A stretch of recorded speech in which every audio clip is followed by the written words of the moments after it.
dalam pertemuan yang minggu kemarin, hari Selasa kemarin, kita sudah belajar tentang dari 4 bagian dari tata perayaan Ekaristi, ritus pembuka, liturgi sabda, liturgi Ekaristi, dan ritus penutup. Kita sudah belajar ritus pembuka, sudah selesai. Nah, ini adalah kelas kedua dari 4 kelas. Nah, kelas pertama tentang ritus pembuka, kelas kedua itu tentang liturgi sabda, dan nantinya ke depan kita belajar nanti Ekaristi dengan ritus penutup. Nah, dalam liturgi sabda ini, saya akan share untuk materi. Oh ya, kemarin ada juga yang bertanya soal materi apakah bisa dibagikan. Akan dibagikan, mungkin kalau dia ada foto bersama, akan dibagikan di akhir acara, dan akan di-share secara pribadi ke mereka yang mungkin hadir secara berturut-turut selama 4 pertemuan. Nanti akan saya share sesudah di pertemuan terakhir. Nah, kita akan masuk dalam materi. Izinkan saya untuk share materi lewat layar. Kalau tidak bisa dilihat portrait vertikal, kita coba dibalikan handphone horizontal supaya tulisannya agak kecil bisa terbaca nantinya. Tapi kalau ada pertanyaan di tengah-tengah materi, bisa langsung unmute, buka suara untuk bertanya. Tapi juga nanti ada kesempatan bertanya di terakhir, dan juga nanti kalau ada yang bertanya juga, atau mungkin ada 3 bagi para penanya maupun yang mereka yang menjawab pertanyaan dari pemateri juga bisa mendapat souvenir dari dari seksi liturgi dan Komsos. Baik, kita masuk dalam materi.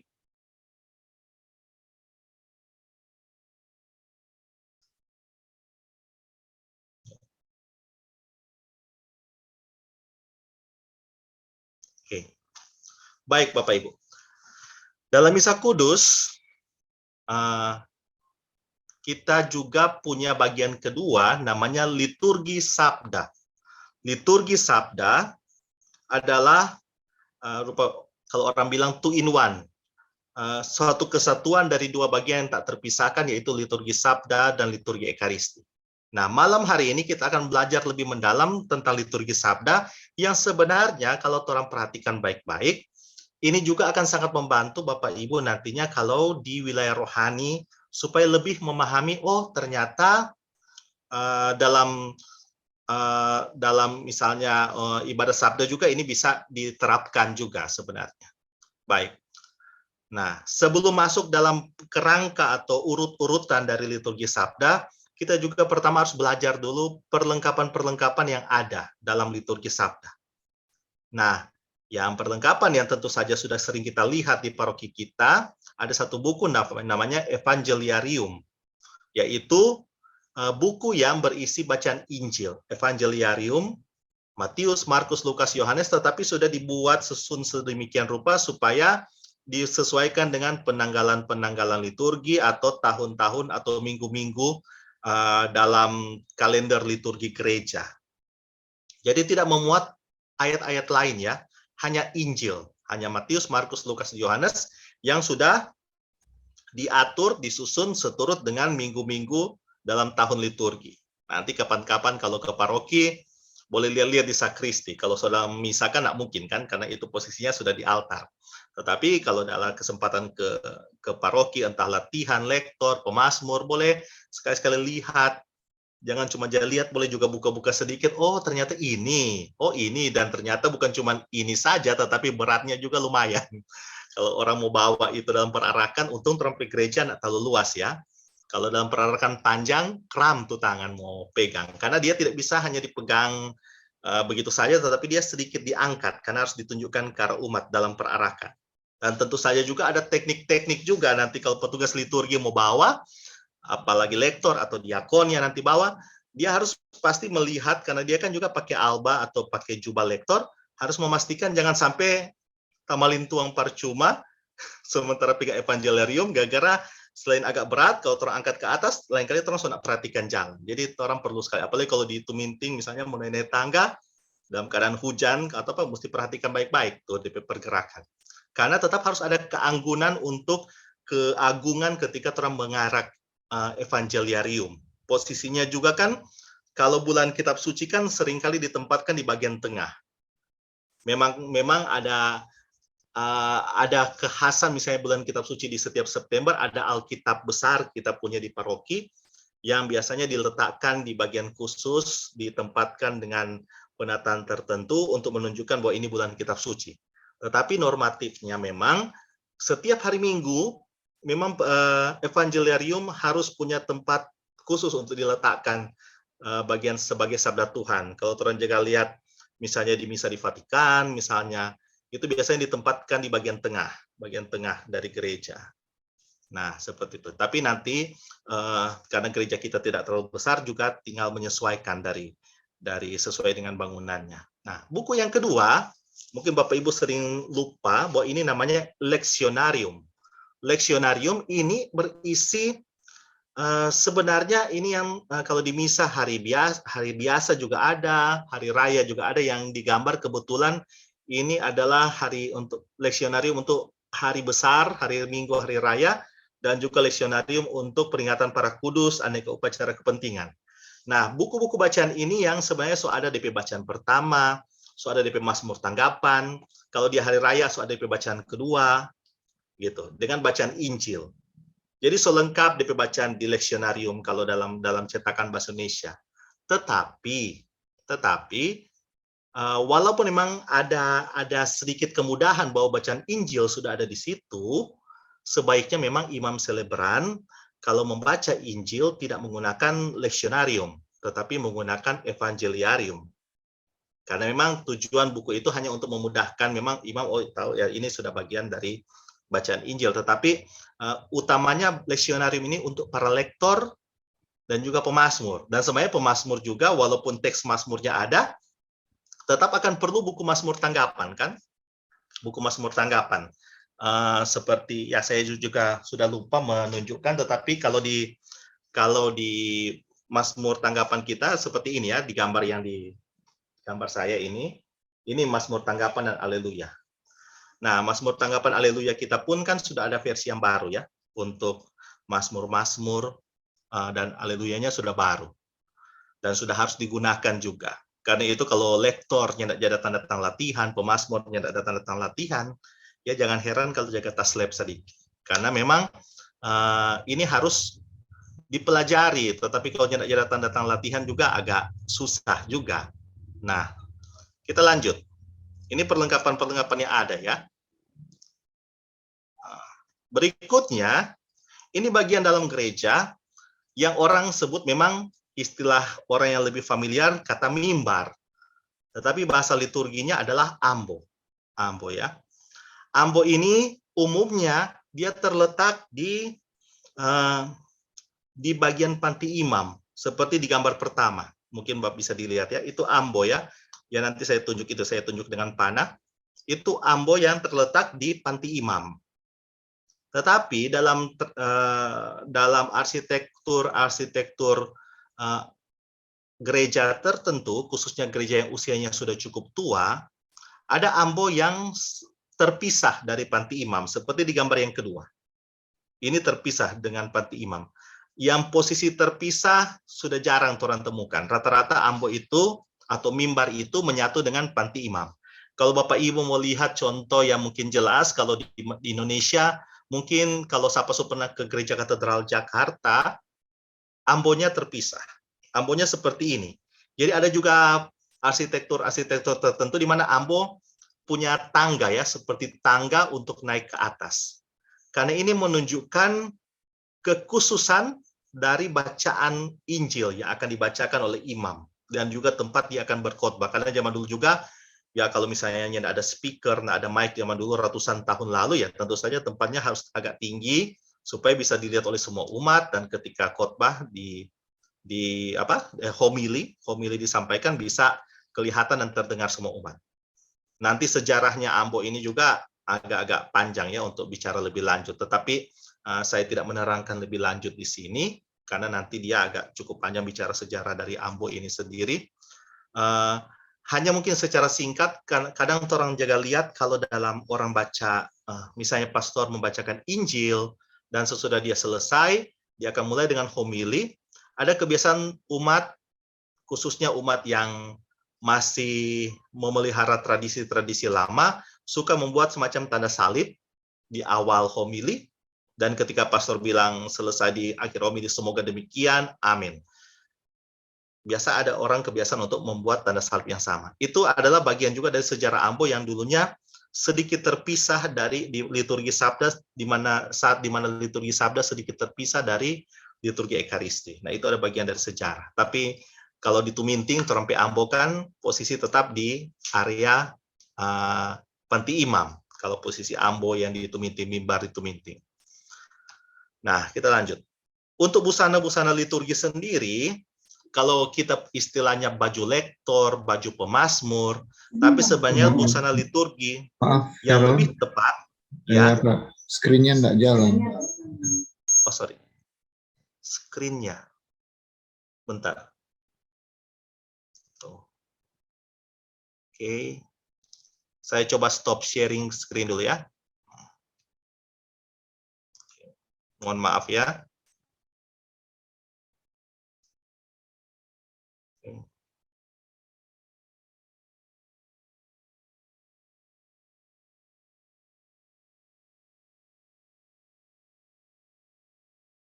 Bisa kelihatan? Oke, sudah.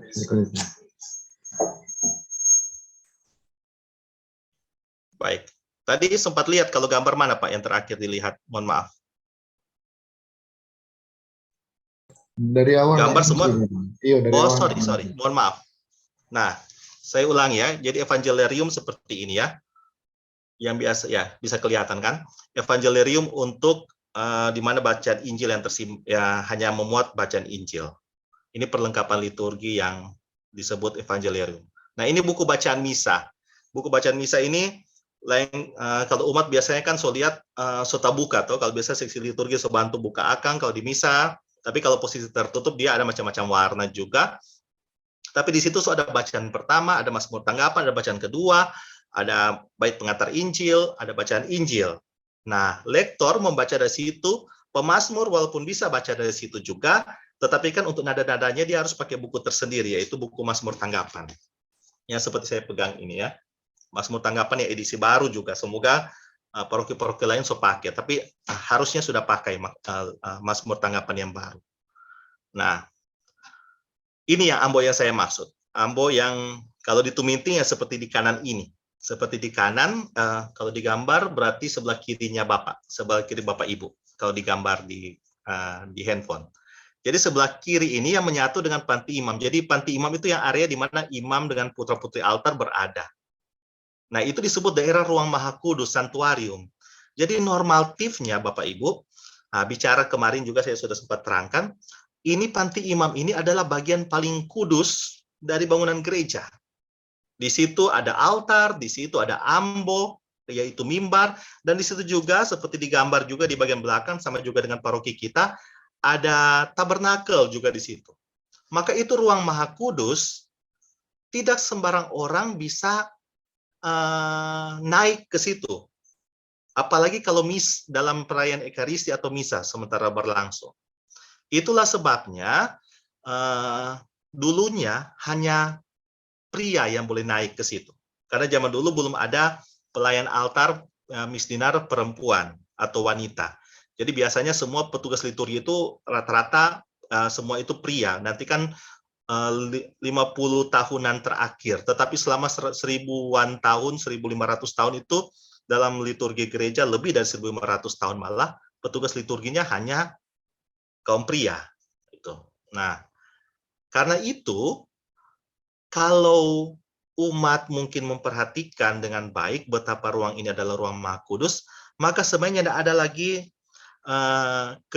kegaduhan atau permasalahan ketika misalnya misa Krisma, misa sambut baru, di mana ada juru-juru foto yang jaga naik ke panti imam. Itu tidak boleh dilakukan.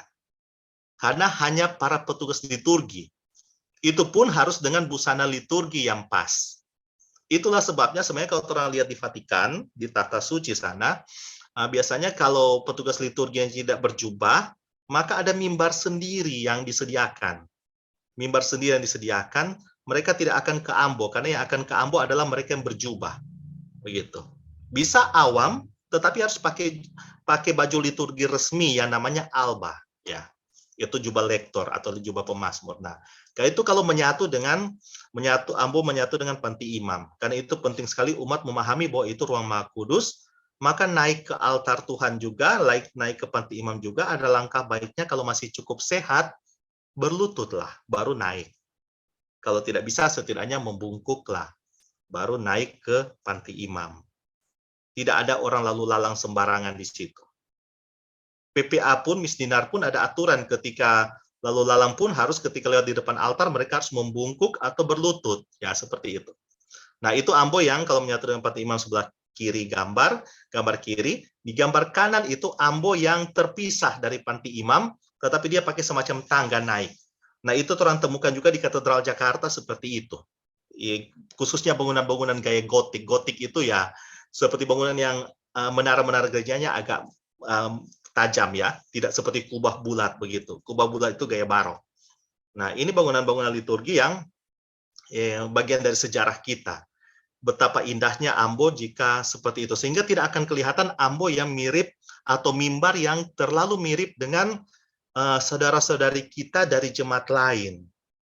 Karena ambo itu sejatinya ada dalam gereja Katolik, mimbar itu sejatinya ada dalam gereja Katolik, dan punya kekhasan khusus sehingga tidak boleh sembarang juga dibuat atau beli sembarang. Oh sembarang mimbar, oh iya jual mimbar di sini. Oh ada pesan online jual mimbar. Belum tentu itu cocok atau sesuai dengan arti liturgi dari dalam misa maupun dalam iman Katolik kita sendiri. Begitu. Coba lihat ambo yang bentuk yang arsitektur gotik. Coba lihat di bagian gambar kanan itu di bagian mimbar itu di belakang imam itu berdiri nanti ada salib juga di belakang situ. Itu betapa, dan juga di bagian depan itu yang terbuat dari batu itu ada ukiran Santo Santa. Jadi memang ingin menunjukkan betapa siapapun yang berdiri di situ yang mewartakan firman di situ adalah mewartakan sabda Tuhan sendiri. Nah, itu pentingnya ambo. Nah, ini perlengkapan liturgi, busana liturgi yang orang bilang jubah lektor atau jubah pemazmur, tetapi memang kalau kita mau coba setia kepada aturan liturgi, kita menggunakan namanya alba. Alba yang seperti gambar di tengah ya. Gambar di tengah, itu alba. Alba itu adalah busana resmi liturgi untuk para petugas liturgi, entah dia lektor, entah dia pemazmur, imam, diakon, seperti itu. Dia menggunakan alba. Alba itu biasa kekhasannya dia ada semacam tali di tengah namanya single. Tali di tengah itu namanya single. Nah, di sebelah kiri gambar kiri itu namanya itu superpli dengan jubah. Superpli itu yang bagian putih, bagian hitamnya itu jubah hitam. Nah, itu biasa orang pemisdinar juga pakai kalau acara-acara besar, para pelayan altar. Tetapi baik alba maupun alba yang disertai dengan single dan juga superpli yang pakai jubah dalam bagian dalamnya itu sama-sama adalah busana liturgi yang bisa digunakan. Ada juga bagian yang busana liturgi lain namanya mozeta. Mozeta ini kekhasannya warna merah lembayung seperti ini ya, seperti warna uskup. Tetapi ini juga adalah sebenarnya busana liturgi dari misdinar, lektor, pemazmur yang khas. Tapi memang jarang di Indonesia kita temukan. Pernah kalau mungkin orang perhatikan ada paduan suara namanya Viri Gregoriani yang keuskupan, yang mungkin dari musika sakra, mereka pernah gunakan seperti itu. Superpli disertai dengan mozeta seperti kain di bagian, seperti kain yang biasa di atasan yang biasa dipakai oleh Bapak Uskup. Tapi semua itu adalah jubah pejabat liturgi atau petugas liturgi atau pejabat gereja. Tidak selalu juga berarti dia harus dikenakan oleh kaum tertabis, atau tidak harus juga orang yang misalnya menjalani misalnya hidup selibat atau biarawan, tidak juga. Tapi petugas liturgi biasa juga bisa memakainya. Seperti contoh di gambar kiri itu misdinar yang menggunakan. Yang di bagian tengah juga awam juga yang menggunakan alba. Jadi itu baju busana liturgi resmi untuk upacara liturgi. Ya. Pelayan sabda sendiri untuk upacara liturgi sabda yang kita kenal ada lektor, Ada pemazmur, ada misdinar, ada diakon, ada imam, ada uskup. Nah, sebelum saya lupa, saya sengaja catat jangan sampai saya lupa. Bagi misdinar, entah mungkin ada yang hadir atau tidak, tetapi untuk misdinar sendiri harus dimengerti dan juga umat juga harus mengerti. Kalau dulu kita sering menemukan, tapi sekarang sonda, bahwa mereka yang membawa lilin itu, petugas misdinar yang membawa lilin, hanya mendampingi di dalam liturgi sabda, hanya mendampingi bacaan Injil. Jadi tidak mendampingi di bacaan pertama, tidak mendampingi bacaan kedua. Hanya bacaan Injil. Itu menunjukkan betapa bacaan Injil memiliki tempat yang penting dari walaupun semuanya adalah sabda Tuhan, tetapi posisi Injil, yaitu sabda perkataan Tuhan kita Yesus Kristus sendiri, itu menempati tempat tertinggi dalam liturgi sabda. Malahan kalau dalam liturgi zaman dulu, ketika orang ingin membaca bacaan liturgi, misalnya bacaan pertama atau bacaan kedua dengan bacaan Injil, kalau di lokasi yang sama atau di tempat yang sama, maka petugas liturginya kalau mau bukan bacaan Injil, dia harus turun satu langkah, satu anak tangga atau dua anak tangga di bawah, supaya menunjukkan derajat dari bacaan itu. Jadi bacaan Injil memang harus mendapat tempat yang terutama dalam liturgi sabda. Karena itu yang diapit oleh lilin hanya bacaan Injil. Yang didupai oleh imam atau diakon hanya evangeliarium yang mereka arak ya. Jadi itu harus diingat. Nah, ini petugas-petugas ya. Kita lewatkan. Nah, kalau ini gambar ya, ini kebetulan uskup ya, Bapak Uskup dari salah satu keuskupan yang memimpin liturgi sabda. Nah, liturgi sabda sendiri, misa sendiri terdiri dari dua bagian. Selain ritus pembuka dan ritus penutup, tetapi inti dari misa sendiri ada dua bagian, yaitu liturgi sabda dan liturgi ekaristi. Nah, keduanya ini berhubungan erat satu sama lain, Bapak Ibu. Sehingga ini merupakan suatu kesatuan, satu tindak ibadat. Jadi bukan sesuatu yang terpisah, tetapi satu kesatuan. Tidak bisa dipisahkan kalau dalam misa.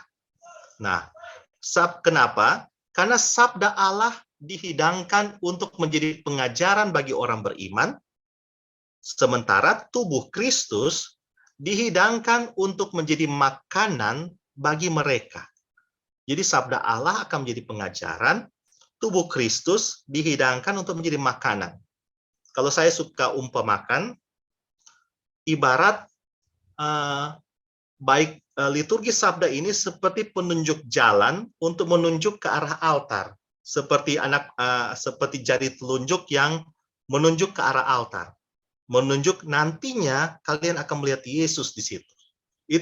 Itu bagian dari. Jadi sehingga kalau orang tidak sungguh-sungguh mengikuti liturgi sabda, apalagi orang yang dengan sengaja, dengan kelalaian sendiri terlambat datang misa, so lewat semua bacaan-bacaan, malah bacaan Injil pun dia tak lewat, maka ibarat orang yang kehilangan penunjuk jalan. Nanti akan kesulitan untuk sungguh-sungguh menghayati kehadiran Yesus dalam misa kudus yang akan dirayakan di dalam doa syukur agung, di dalam perayaan ekaristi, di dalam liturgi ekaristi. Karena itu penting sekali, jangan dibiasakan datang terlambat. Dan kalaupun datang terlambat pun karena hal-hal yang memang dapat dimaklumi, usahakan jangan lewat bacaan Injil. Kalaupun selewat bacaan Injil, kalau disposisi batinnya benar, tapi kalau tidak benar atau mungkin belum siap, sebaiknya jangan maju untuk komuni kalau selewat bacaan Injil. Karena ini adalah satu kesatuan ya. Kalau ini bukan bahasa saya ya Bapak Ibu, semua yang saya tulis, saya ketikkan di sini adalah pedoman umum Missale Romanum yang disusun oleh Bapak Suci, para uskup, dengan semua seluruh pakar liturgi gereja untuk merumuskan pedoman umum Missale Romanum. Jadi ini adalah bagian dari hukum kita, tata ibadah kita, liturgi kita. Bukan sekedar kata-kata, oh Verol sebagai sesi liturgi ya dia cuma asal bicara. Tidak. Ini adalah bagian dari ada buku yang saya gunakan ketika saya menyusun ini, ada dasar-dasar buku. Jadi ini saya menggunakan yang diterbitkan oleh Tata Suci Roma, yaitu Pedoman Umum Misale Romawi.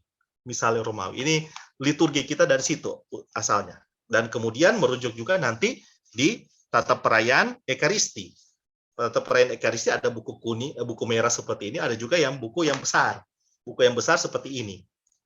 Yang ada di paroki yang umat memang tidak punya, tapi bisa beli, tetapi memang ukurannya agak besar dan juga memang lebih mahal daripada buku merah. Buku merah kan yang buku seperti ringkasan dari TPE. Baik. Nah, kita lanjut.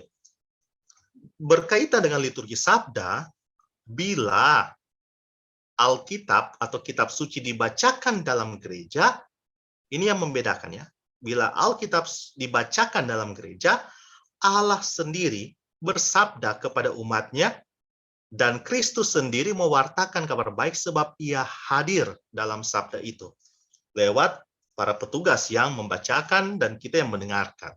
Karena itu sebenarnya ini agak berbeda juga dengan mungkin saudara-saudari kita dari jemaat lain, bahwa kita mendengarkan. Mungkin karena itu orang Katolik jarang terlihat bawa Alkitab ke gereja, karena dalam Misa Kudus, dalam liturgi Sabda, kita bukan membaca bersama-sama, tetapi kita mendengarkan Tuhan sendiri yang bersabda.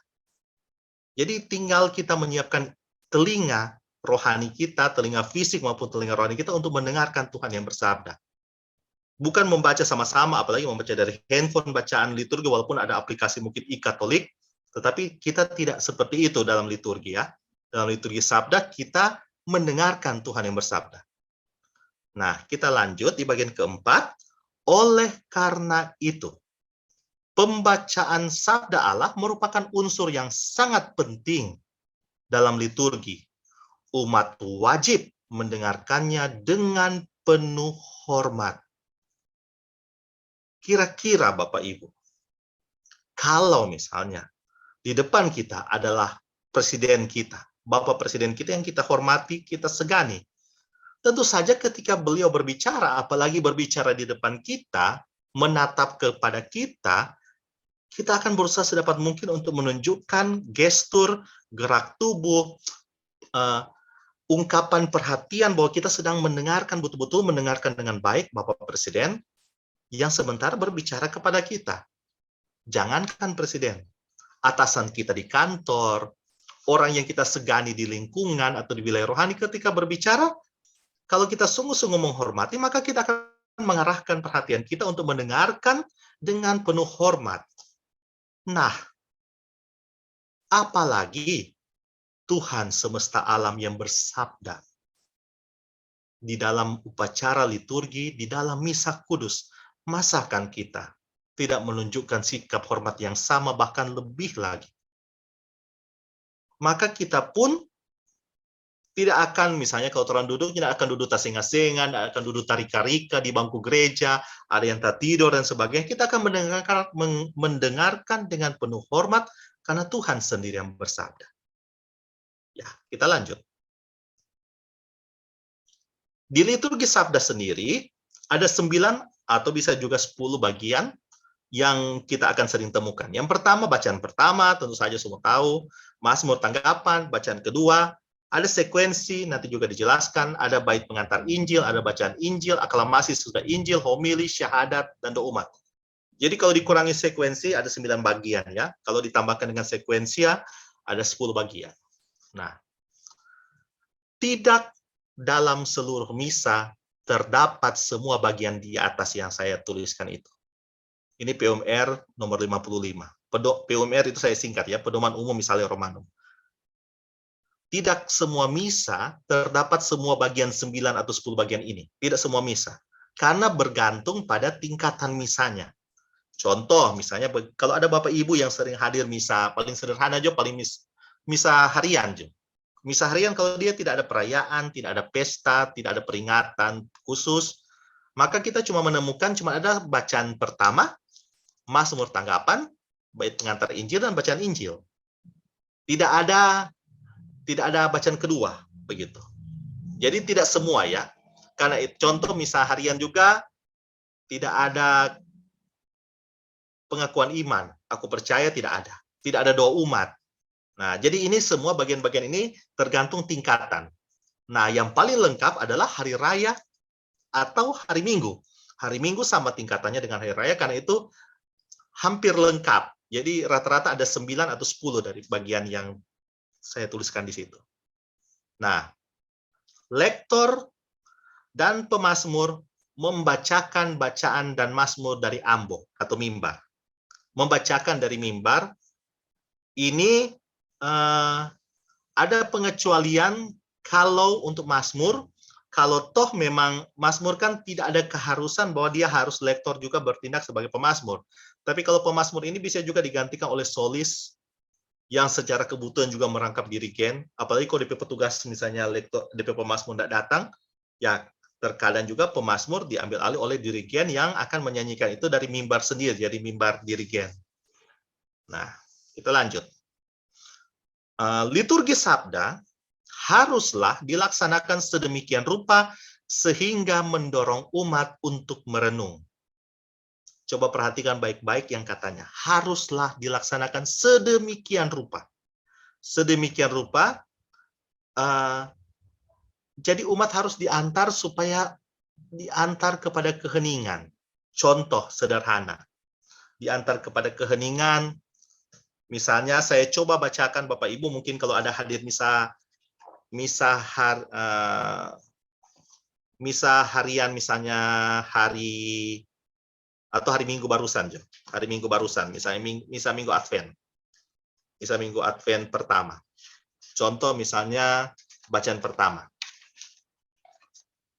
Cara membaca. Pembacaan dari kitab Yeremia. Beginilah firman Tuhan. Jadi kalau Bapak Ibu perhatikan, antara saya sebut bacaan Yeremia dengan saya mulai bacaan, ada waktu hening di situ. Nah, itu yang dimaksud. Karena POMR, Pedoman Umum Misalnya Romano, mengatur agar kita sedapat mungkin memberikan waktu hening. Demikian juga, ketika selesai, ada jeda sedikit sebelum kita sebut, demikianlah sabda Tuhan. Baru umat menjawab syukur kepada Allah, dan sebelum berganti ke pemazmur, ada jeda yang cukup di situ untuk keheningan bagi umat agar dapat merenungkan sabda Tuhan. Nah, itu yang maksud dari Pedoman Umum Misalnya Romano mengatakan liturgi sabda haruslah dilaksanakan sedemikian rupa sehingga memberikan waktu umat untuk merenung. Kalau orang baca TPE ini, buku merah, Bapak Ibu bisa lihat siapa yang pegang sekarang di rumah, halaman 28. Contoh, halaman 28. Ada yang pegang saat ini mungkin di antara Bapak Ibu? Kira-kira Ibu Jane ada? Ibu Jane bisa dengar? Tapi tidak bawa TPE. Oh, buku merah. Oke. Bagi yang pegang buku merah akan perhatikan di halaman 28 contoh. Oh, Saudari Olive. Bisa ya sedang pegang buku merah. Boleh di yang bacaan pertama.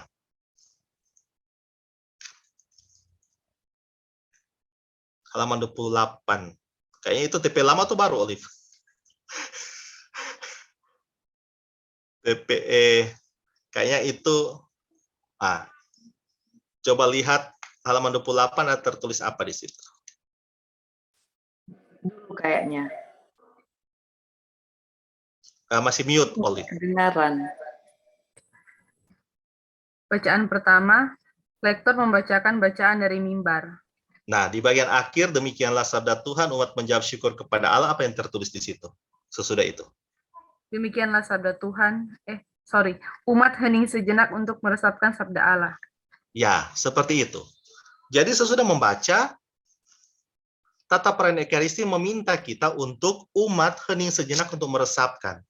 Jadi seharusnya kalau memang waktu cukup, tapi kembali lagi orang punya keadaan yang sulit saat ini, apalagi pandemi, dan juga jadi pembenaran umat bilang, misa itu jangan terlalu lama misa. Sementara ada kata yang orang kudus terkenal mengatakan, Santo Jose Maria Escrivá mengatakan, jika kamu mengatakan misa itu lama, itu karena cintamu sedikit. Jadi orang-orang Katolika bilang misa itu terlalu panjang, itu cintanya sedikit kepada Tuhan. Dia bisa menghabiskan waktu lama untuk chat, untuk cek WA, cek IG, atau mungkin malah TikTok sampai berjam-jam. Tetapi ketika dia rasa misa 1 jam, 1,5 jam lama, itu karena cinta sedikit. Sebenarnya kalau misa itu waktunya cukup, maka ada saat-saat hening juga di antara bacaan-bacaan. Tetapi di paroki kita tidak ada kan saat-saat hening yang cukup seperti itu. Tetapi semoga juga ke depan bisa ada kita bisa mengetahui bahwa memang harusnya ada saat-saat hening. Ya, kita lanjut. Ya. Kita masuk ke bagian berikutnya. Bacaan pertama. Nah, cara membaca juga ini yang selalu saya ingatkan kepada para lektor dan pemazmur. Lektor dan pemazmur selalu, apalagi kalau mau datang latihan, selalu banyak yang membuat kesalahan yang sama. Ketika membaca, mereka akan menyebut dengan lantang, bacaan pertama. Mazmur tanggapan. Mari kita bermazmur. Bacaan kedua. Itu tidak bisa seperti itu, Bapak Ibu. Aturan liturginya itu tidak boleh demikian. Aturan liturginya tidak boleh demikian. Karena cukup langsung baca bacaannya. Misalnya kalau Yeremia, bacaan atau pembacaan dari kitab Yeremia. Baru mulai baca lagi tulisan. Ada yang tulisan miring itu juga tidak perlu dibaca di setiap bacaan. Nah, itu yang kesalahan-kesalahan umum yang semoga tidak perlu terjadi lagi. Dan kalau supaya tidak mau terjadi, datanglah latihan setiap Sabtu sore jam 4 sampai jam 5. Minggu lalu, saya karena ada retret, tidak hadir latihan. Karena saya hadir retret tahunan. Tetapi Ibu Teli mengatakan, tidak ada petugas liturgi yang datang. Jadi kalau ada banyak kesalahan dalam liturgi, yang salah siapa? Mereka yang lalai datang latihan, sementara kalau misalnya Bapak Ibu ditugaskan untuk menjadi petugas dalam upacara bendera di Istana Negara, adalah sangat-sangat konyol kalau tidak pernah datang latihan. Kalaupun dia setiap hari menggerek bendera, tetap dia akan perlu latihan karena dia tidak mau membuat kesalahan yang akan merugikan bangsa dan negara, kehormatan bangsa dan negara yang disiarkan langsung. Disaksikan oleh seluruh penduduk Indonesia. Nah, apalagi misa. Misa yang disaksikan ketika misa dirayakan, surga dan bumi menyaksikan misa itu. Para kudus di surga juga ikut misa. Jiwa-jiwa di api penyucian juga ikut misa. Nah, kalau DP lektor dan pemazmur tidak latihan dengan baik, maka liturgi bukan jadi suatu persembahan yang harum kepada Tuhan. Kalau kita bisa memberikan persembahan yang baik kepada orang-orang dunia ini, berikanlah juga persembahan pemberian diri yang sama kepada Tuhan lewat latihan. Nah, bacaan diakhiri dengan, demikianlah sabda Tuhan, syukur kepada Allah. Simple, seperti itu. Kita lanjut. Mazmur tanggapan, bagian berikutnya. Umat menyanyikan atau menyerukan ulangan Mazmur. Pemazmur menyanyikan, mendaraskan ayat-ayat Mazmur sambil berdiri di ambo. Nah, beberapa hal yang harus diperhatikan, seperti tadi kita bilang, tidak perlu lagi disebut Mazmur tanggapan, atau mari kita bermazmur. Tidak, tetapi langsung dinyanyikan, refrainnya langsung dinyanyikan, ulangannya. Baru masuk. Nah, bagi dalam situasi-situasi tertentu, di mana mungkin petugasnya tidak datang atau tidak siap, atau misalnya di hari-hari biasa, di mana mungkin perlu latihan khusus tetapi tiba-tiba ada halangan, sekurang-kurangnya yang dinyanyikan adalah ulangannya. Walaupun ayat-ayatnya bisa disebut, tetapi sekurang-kurangnya ulangan itu sedapat mungkin dinyanyikan. Begitu. Bisa juga dibacakan juga. Bisa dibacakan kalau misalnya di hari misa harian. Ya, seperti itu. Kita lanjut. Bacaan kedua kurang lebih sama ya. Lektor membacakan dari ambo. Nah, dalam acara-acara tertentu Bapak Ibu ada namanya sekuensia. Sekuensia ini, madah pujian ini diletakkan sesudah bacaan dan sebelum bacaan Injil. Dan sebelum Haleluya. Nah, itu lepat ada namanya sekuensia, semacam ada pujian. Tetapi zaman dulu dalam sejarah gereja ada banyak sekali sekuensia. Tetapi sekarang semakin sedikit karena pembaharuan liturgi. Jadi sekuensia sekarang sudah tinggal beberapa saja sekuensia yang ada. Sifatnya fakultatif. Boleh pakai, boleh juga tidak. Tetapi ada 2 sekuensia yang wajib, harus ada. Dan di Tuminting mungkin hanya 1 yang pernah dibuat, yaitu sekuensia Paskah. Pentakosta sepertinya belum pernah dibuat di Tuminting. Semoga ke depan Paroki Ratu Rosari Suci Tuminting juga bisa mulai menerapkan ini. Nah, sekuensia ini ada beberapa saya sudah cantumkan, di semua itu ada di puji syukur yang utama-utama, yang 2 yang wajib yaitu sekuensia Paskah, sekuensia Pentakosta, itu dan sekuensia Hari Raya Tubuh dan Darah Kristus, itu semua ada di puji syukur. Sekuensia Paskah namanya Victime Paschali Laudes, Hai umat Kristus, Hai umat Kristen pujilah. Ada juga sekuensi untuk Hari Raya Pentakosta, Veni Sancte Spiritus, dari puji syukur 569. Dan ada sekuensi untuk Hari Raya Tubuh dan Darah Kristus, namanya Laudasion Salvatorem. Sion puji penyelamat, Sion puji penyelamat. Nah, ini wajib dipakai, khususnya Paskah dan Pentakosta, di sebelum Haleluya, sebelum bait pengantar Injil. Ini contoh ya. Ini sekuensia Paskah.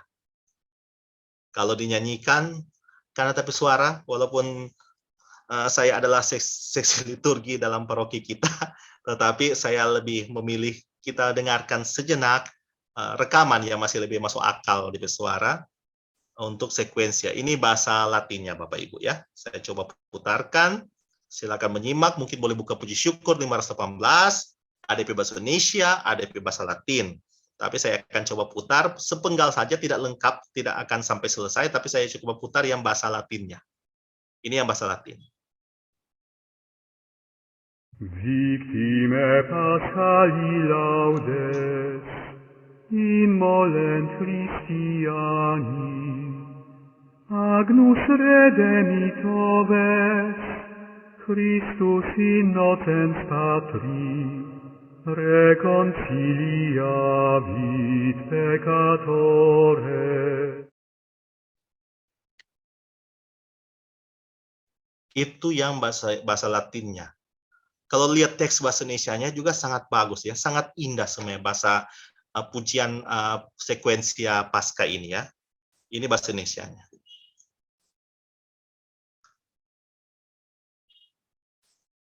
Hai umat Kristen pujilah Kristus sang kurban Paskah, sampai menebus tombak Kristus yang tak berdosa, mendamaikan kita dengan Bapa.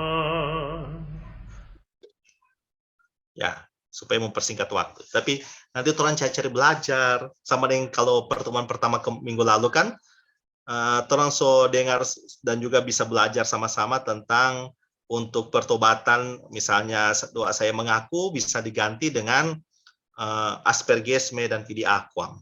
Ya, itu kekayaan liturgi yang so terlupakan, entah lupa atau pura-pura lupa, so mau tahu. Pernah kejadian di satu kota, kebetulan saya bertugas sebelum di Manado, saya tugas di paroki, saya tugas kantor di daerah Toli-Toli, parokinya Kristus Raja Toli-Toli. Dan kebetulan saya waktu tiba di kota itu, saya masuk ke gereja, pas gereja Katolik Kristus Raja Toli-Toli sementara juga hari itu diberkati. Nah, ritus pemberkatan gereja dia harus dinyanyikan lagu aspergesme. Karena untuk Bapak Uskup akan memerciki gedung gereja. Betapa mengherankannya karena memang kembali lagi orang sudah tidak mau terlalu peduli dengan liturgi. Yang menyanyikan hanya satu, ada banyak imam waktu itu juga hadir. Yang menyanyikan hanya satu imam. Dan umat pun semua diam. Nah, saya pun walaupun tahu ingin juga tahu diri karena baru datang, tetapi karena memang tidak ada yang menyanyi, sementara Bapak Uskup sudah keliling, otomatis saya harus mengangkat nyanyian itu kuat-kuat sendiri. Karena saya hafal nyanyian itu, Aspergesme. Kalau tidak kan berarti ritus pemberkatan ini akan kehilangan keagungannya kalau semua orang Soninto menyanyi. Nah, karena itu umat Paroki Ratu Rosari Suci Tuminting, mari kita belajar bersama-sama.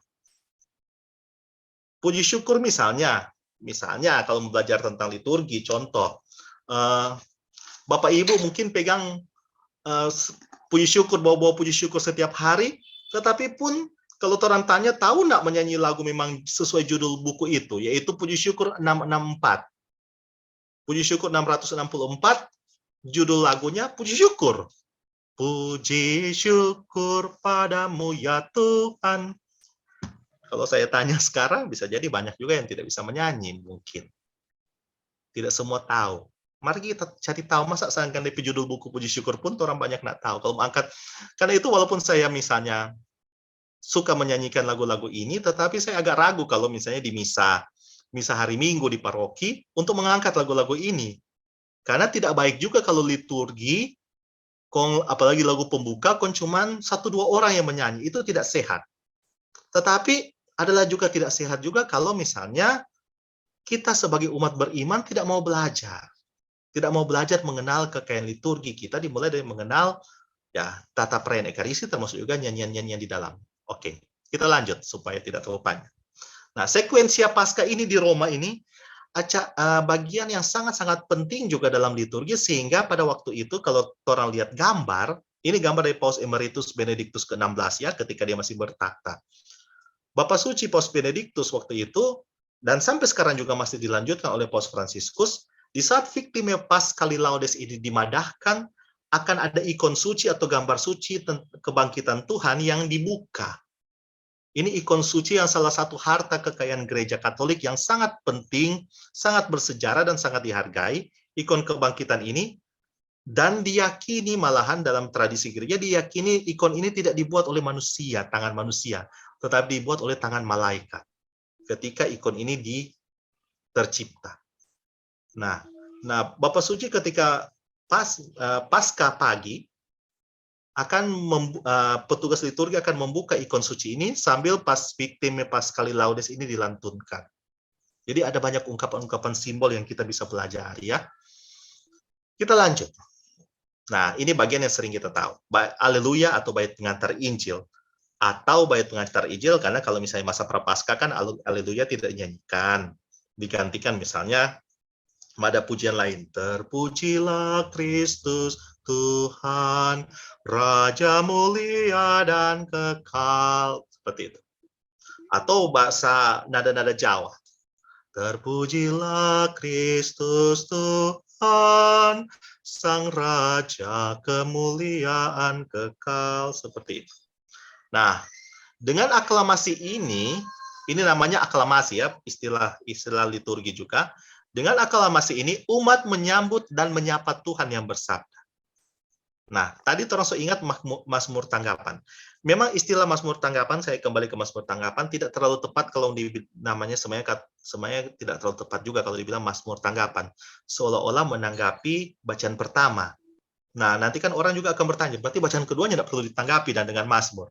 Jadi tidak demikian ya, istilah Mazmur Tanggapan itu bahasanya kurang lebih seperti umat diajak untuk menanggapi Tuhan yang bersabda, tetapi bukan menanggapi bacaan pertama, tetapi menanggapi keseluruhan dari liturgi sabda itu.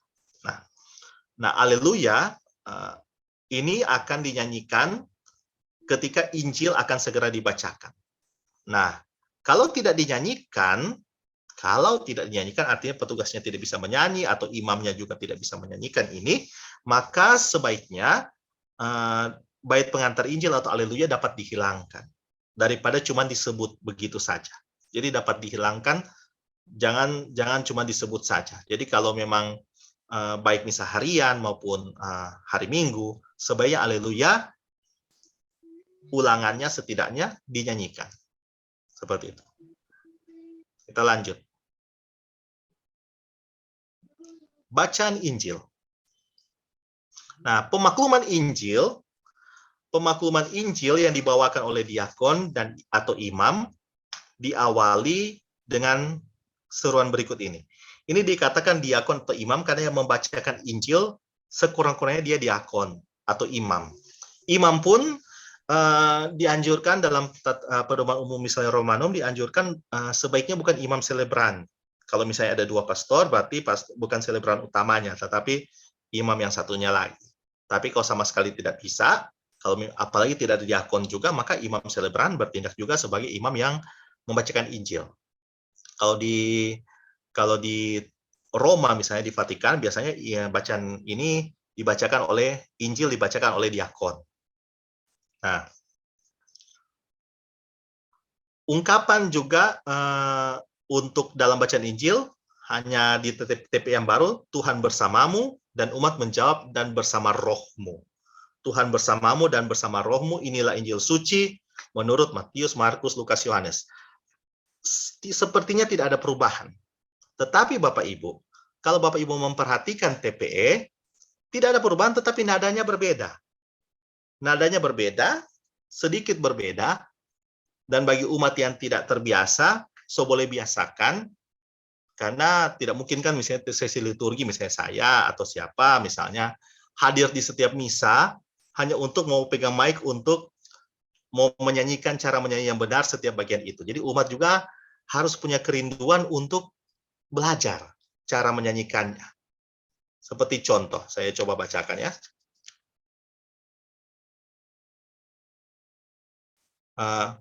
Sol la sol sol, Tuhan bersamamu. Umat menjawab, dan bersama rohmu. Inilah Injil suci menurut Matius. Bukan lagi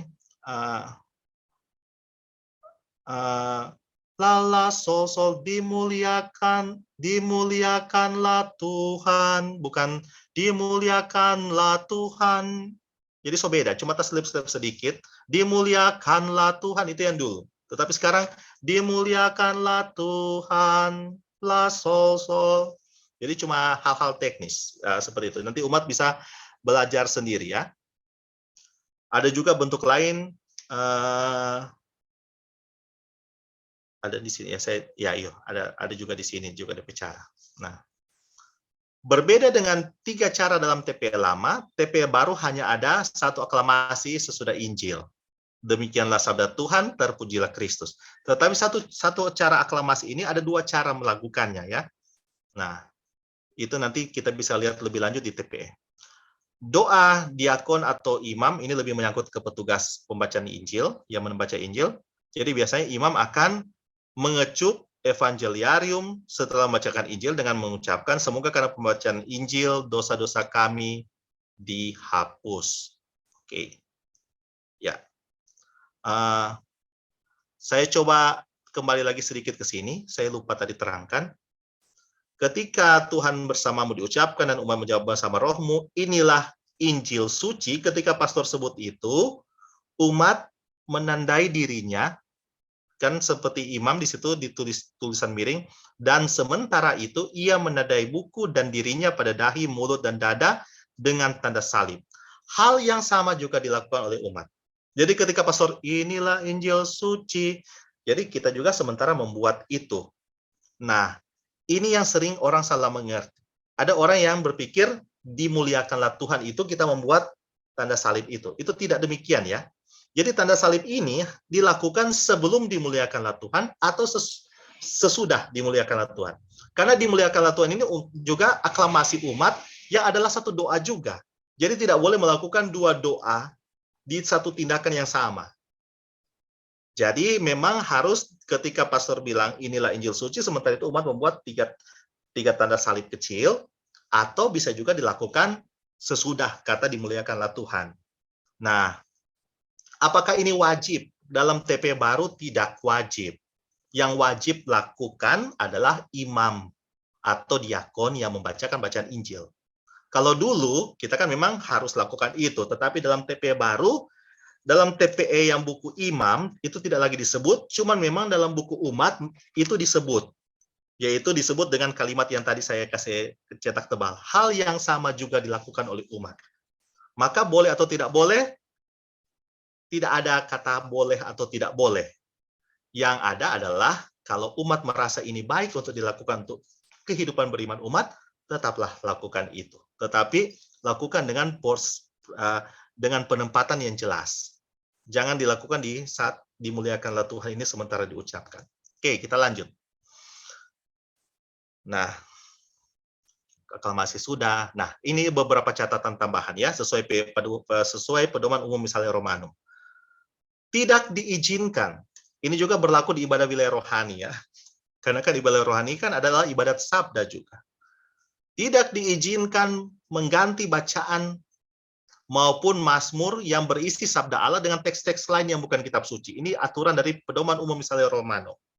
Jadi jangan ganti teks-teks ini dengan tulisan-tulisan rohani siapa misalnya, jangan. Ini khususnya untuk kalau ini bukan khusus saya ralat sedikit ya, bukan untuk ibadah wilayah rohani, ibadat sabda ya, tetapi kalau misa-misa di umat, misa di rumah atau ada perayaan syukur apa, ada misa atau ada ulang tahun wilayah rohani, pesta pelindung wilayah rohani yang ada misa di situ, maka tidak diizinkan juga seperti di gereja tidak boleh, demikian juga dalam misa-misa itu tidak diizinkan mengganti bacaan maupun mazmur. Maka sebenarnya kalau kita setia kepada aturan ini, tidak ada yang namanya lagu antar bacaan. Jadi lagu antar bacaan itu hanya ada dalam misalnya ibadat sabda umat, tetapi dalam misa seharusnya tidak ada yang namanya lagu antar bacaan. Nah, kalau toh memang mazmurnya lain kali kok orang nyendak ada misalnya di Mazmur, lain kali kok orang nyendak pegang di Mazmur atau ndak ada di buku khusus seperti leksionarium. Bagaimana? Maka sebaiknya sesi liturgi atau pengurus wilayah rohani dengan bijak juga, kalaupun mau menyanyikan lagu antar bacaan, carilah lagu-lagu yang dikutip langsung dari Mazmur. Ada banyak lagu-lagu dalam puji syukur yang dikutip langsung dalam Mazmur. Misalnya lagu apa? Tuhanlah gembalaku. Tuhanlah gembalaku. Itu kan dari Mazmur. Mazmur 23. Jadi seperti itu. Jadi carilah lagu-lagu yang itu juga adalah kutipan dari Mazmur. Nah, kita lanjut. Ini masih dalam ini, tapi ini dalam kerangka liturgi misa ya. Tindakan mengganti bacaan dengan renungan rohani atau sumber manapun selain kitab suci dengan alasan apapun tidak dapat dibenarkan. Ini pedoman umum misalnya Romanum yang mengaturnya. Bukan Verol sebagai sisi liturgi ya, tetapi ini pedoman umum misalnya Romanum. Kalau orang mau setia kepada aturan seperti itu. Nah, bacaan-bacaan hendaknya dibawakan oleh lektor, sedangkan Injil dimaklumkan oleh diakon atau imam lain yang bukan selebrani. Jadi ini POMR 59 itu teknis ya. Kita lanjut. Dianjurkan bahwa Mazmur tanggapan dilakukan sekurang-kurangnya seperti saya bilang tadi bagian ulangan yang dibawakan oleh umat. Jadi POMR 61 mengatur itu. Pedoman umum misalnya Romanum pasal 61. Pemazmur melakukan ayat-ayat Mazmur dari ambo atau tempat lain yang cocok. Tempat lain yang cocok. Jadi tidak ada keharusan memang pemazmur harus di ambo. Yang ada keharusan di ambo adalah seperti lektor dan juga yang diakon atau imam yang akan membacakan Injil. Tetapi pemazmur tidak harus berada di posisi ambo. Cuman kalau kita di Tuminting kan, maupun di kebanyakan paroki di keuskupan kita maupun keuskupan lainnya itu dilakukan dari ambo lektor. Tidak apa-apa. Tetapi kalau dia melakukan itu dari ambo, maka sebaiknya petugas liturgi harus menggunakan juga jubah liturgi, yaitu alba atau jubah lektor pemazmur. Kalau dia tidak memakai itu, maka sebaiknya dia menggunakan tempat lain yang cocok, seperti yang telah diatur, yaitu misalnya tempat yang bagian dirigen di bawah, sedikit di bawah kan, karena dia tidak menggunakan busana liturgi untuk naik ke panti imam di dalam misa. Karena itu sebenarnya kita tidak boleh mengizinkan misalnya untuk alasan foto bersama atau apa, tidak boleh orang-orang naik ke panti imam dalam perayaan liturgi yang sementara berlangsung. Nah, ulangan beserta ayat-ayat Mazmur tidak boleh dikurangi. Jadi biasanya patokannya lihat leksionarium. Jadi jangan tambah kurang percuma. Jangan tambah kurang tanpa aturan. Ada bacaan-bacaan Injil misalnya yang panjang yang bisa dipendekkan. Tapi siapa yang berhak memendekkan itu atau membacakan cuma bacaan versi singkatnya, itu diatur dalam leksionarium. Jadi kalau misalnya bacaan itu ada 30 ayat misalnya.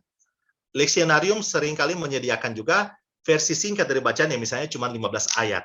Maka kita baca itu, versi singkatnya. Jadi jangan gunakan versi singkat sendiri. Menurut saya, bacaan ini juga penting. Jadi saya tambahkan ayat ini, tambahkan ayat itu, comot ayat ini, comot ayat itu. Nggak boleh. Dia harus tetap sesuai dengan buku bacaan liturgi, buku bacaan misa, leksionarium. Ini juga berlaku di ibadat wilayah rohani. Ya, kita lanjut. Bagian berikutnya dari liturgi sabda, itulah homili. Homili harus dibawakan pada setiap hari Minggu, hari raya dan pesta oleh imam atau diakon. Itu ada keharusan di hari Minggu, hari raya pesta. Homili dianjurkan untuk dibawakan pada hari biasa atau hari lain. Lihat dari perbedaan bahasa toh, yang satu wajib harus dibawakan, tapi yang hari lain di hari biasa dianjurkan. Jadi jangan kaget, siapa dituminting, siapa Ratu Rosari Suci tuminting, DP misa harian ada homili. Mereka apa ada paroki A atau paroki B, sudah ada homili di situ. Itu dibolehkan ya dari PUMR. Tapi kalaupun tidak ada homili, maka sebaiknya sesudah bacaan Injil, ada waktu hening cukup di mana baik imam selebran maupun umat yang hadir misa harian untuk duduk diam dan meresapkan, merenungkan sabda Tuhan yang baru saja mereka dengarkan. Seperti itu. Jadi yang keharusannya adalah hari Minggu dan hari Raya yang ada homili. Homili merupakan penjelasan dari semua bacaan kitab suci yang dibacakan dalam perayaan liturgi. Homili bukan khotbah ya. Kalau khotbah misalnya di wilayah rohani ada khotbah dari ketua wilayah rohani dari sisi liturgi, bukan pula kuliah. Jangan sampai homili 1 jam, 2 jam itu kuliah, pengajaran rohani. Nah, homili adalah suara Allah sendiri. Nah, sesudah homili sudah saya katakan tadi, ada waktu untuk hening sejenak. Jadi semoga demikian. Biasanya kalau dalam paroki-paroki tertentu kita akan menemukan ketika imam mengatakan sesudah homili semoga demikian, misalnya contoh, maka imam akan kembali ke kursi imam, kursi presidensialnya imam, kursi pemimpin, legio, untuk duduk, diam, dan merenungkan sabda Tuhan bersama umat. Jadi ada waktu hening, seperti itu. Kita lanjut. Terus sampai di homili, semua dekat-dekat bagian akhir. Masih, oke. Bagian berikutnya yaitu syahadat atau pengakuan iman. Rubrik mengatakan sesudah homili dinyanyikan atau diucapkan syahadat, credo. Credo ya sejauh itu memungkinkan kita gunakan credo yang panjang, apalagi kalau di hari raya. Tapi biasanya juga bisa juga syahadat singkat. Nah, pada kata-kata berikut, ia dikandung dari Roh Kudus, dilahirkan oleh perawan Maria dan menjadi manusia, semua umat membungkukkan badan. Membungkuk ya, tidak dikatakan cuma menundukkan kepala, tapi membungkuk. Itu sama seperti kalau kita Angelus misalnya, sabda sudah menjadi daging dan tinggal di antara kita. Sebenarnya istilah, ada orang gunakan kata manusia ya, sabda sudah menjadi manusia dan tinggal di antara kita. Kita coba sesuaikan dengan teks aslinya dari Latin. Et incarnatus, sabda sudah menjadi daging dan tinggal di antara kita. Jadi bahasa lebih tepat bukan manusia tetapi daging. Nah demikian juga ini bagian ia dikandung dari Roh Kudus dilahirkan oleh perawan Maria dan menjadi manusia, kita diharapkan untuk membungkukkan badan. Nah pada hari raya kabar sukacita, hari raya Natal ada pengecualian karena ini adalah misteri inkarnasi Allah menjadi manusia, maka umat maupun selebran akan berlutut di bagian itu. Bukan sekedar membungkuk, tapi berlutut. Hari Raya Kabar Sukacita, gampang sekali mau dapat tahu, 25 apa? Ada nggak tahu? Ada yang nggak tahu? 25 April ya, 9 bulan kemudian Natal, 25 Desember. Yakin nggak salah? Hari Raya Kabar Sukacita, ada yang tahu bisa sebut? 25 Maret. 25 Maret. Ya, seperti itu. Cuma tes. Lanjut, apakah ternyata masih ada yang memperhatikan? Kita lanjut. Bagian berikutnya doa umat. Doa umat inilah doa universal atau doa umat beriman. Dengan tangan katup ini lebih ke imamnya ya. Imam mengajak umat untuk memanjatkan doa umat. Umumnya ada 4 wujud. Umumnya, wujud gereja, wujud negara, untuk mereka menderita, untuk umat setempat, dan itu wujud umum itu memang sudah dicantumkan, diatur dalam PMR nomor 70, doa umat. Kalaupun ada perubahan, ada tambahan-tambahan yang lebih panjang, misalnya dalam Jumat Agung misalnya, wujud-wujudnya kan disebut doa umat meriah, itu akan lebih banyak. Nah, sebenarnya kalau untuk doa umat ini sendiri, ada banyak pola lagu ya untuk TPE yang sekarang. Kalau orang lihat di buku TPE yang buku merah mungkin cuma 3 atau 4 kalau tidak salah itu. Yang marilah kita mohon. Tetapi kalau di buku yang besar, buku untuk selebran, imam selebran ada 10. Ya, kalau tidak salah ya ada 10 pola lagunya. Nanti orang boleh belajar pelan-pelan juga itu. Tapi tidak mungkin kan orang selesaikan di sini cuma gambaran umum aja. Nah, imam selebranlah yang memimpin doa umat dari tempat duduknya. Menurut ketentuan, wujud-wujud doa umat dibawakan dari ambo atau tempat yang serasi, entah oleh diakon, lektor, solis, atau seorang beriman awam lainnya. Jadi bisa lektor, bisa juga orang awam lainnya atau umat yang hadir bisa juga membawakan itu. Seperti saya katakan tadi, kalau memang dia tidak menggunakan jubah lektor atau pemazmur, dia bisa menggunakan semacam mimbar yang kita biasa gunakan untuk dirigen, bisa dari situ untuk membawakan doa umat. Oke, kita sudah selesai untuk bagian kedua dari serial pelajaran tentang liturgi suci dari 4 kelas. Minggu kemarin kita sudah dengan ritus pembuka, malam ini kita sudah dengan liturgi sabda. Sejauh ini ada pertanyaan? Nanti pertanyaan akan dicatat mungkin yang penanya. 3 penanya akan ada hadiah dari sesi liturgi yang bisa diambil nanti ke Ibu Eka di Sekretariat Paroki. Silakan kalau Bagi Bapak Ibu yang hadir, sekitar liturgi sabda dipersilakan.